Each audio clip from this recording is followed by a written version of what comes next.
This is an unbelievable true story of an experienced fisherman, Jose Salvador Alvarenga. He was 35 years old then and belongs to the coast of Mexico. On 17 November 2012, he planned a 2-day fishing trip with Cordoba. Cordoba was an inexperienced 22-year-old. Jose knew a storm was coming, but he did not care. For many times before, he used to go for fishing in such weather. They went about 120 km from the coast and start fishing. Then a heavy storm came into the Pacific Ocean. For 7 days, the storm thrashed their boat. The waves of the sea were so rough.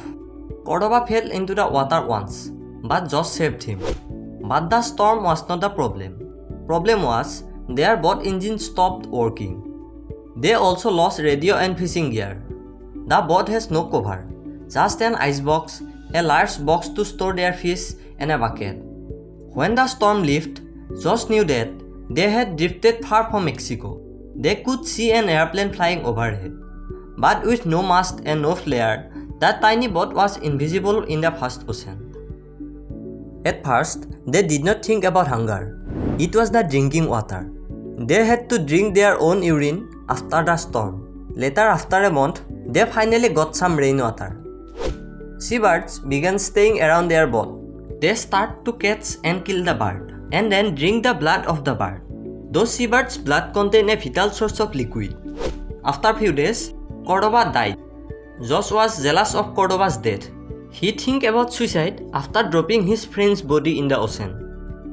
Only the fear stopped him that God would condemn his soul to hell for killing himself.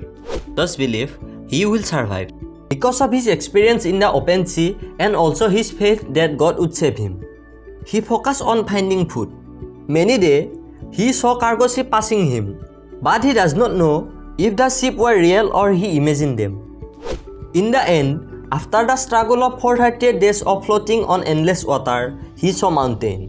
When he felt he was close enough, Jose dove into the water, swimming toward the land of Marshall Island. When Jose speaks about the number of days he spent on Pacific Ocean floating in fishing boat without a sail or motor, the number seemed too large. But he lived through every day of it. It was an inspirational true story of Jose, who has faith in God and the spirit of never give up. Thanks for watching. See you soon.